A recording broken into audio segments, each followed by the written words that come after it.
Recording studio Nawada.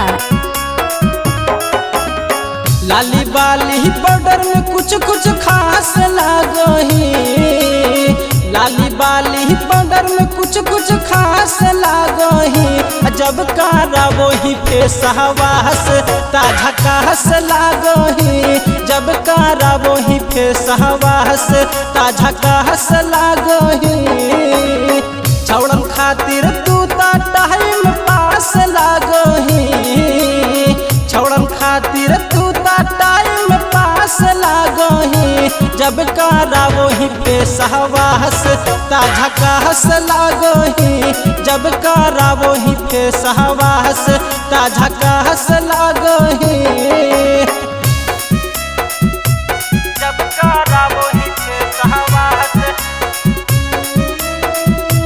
जब कारा वही फेसवास ताजा कास लागही।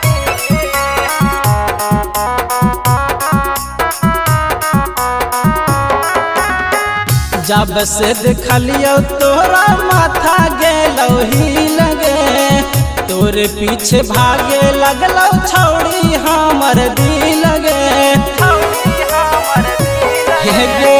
जब से देखलियो तोरा माथा गेलो ही लगे, तोरे पीछे भागे लगलो छौड़ी हमर दिल गे।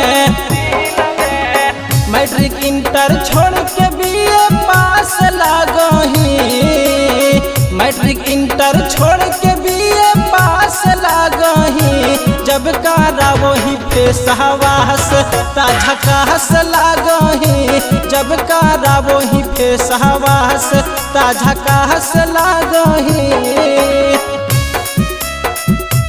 जब कारा वही फेसवास, जब कारा वही फेसवास ताजा कास लागही।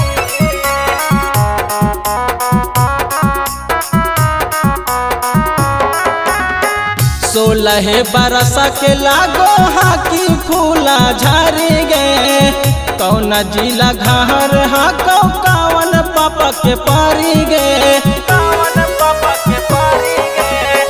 16 बरस के लागो हाकी फूला झरी गे, कौन जिला के हाकी कौन पापा के पारी गे, पारी गे।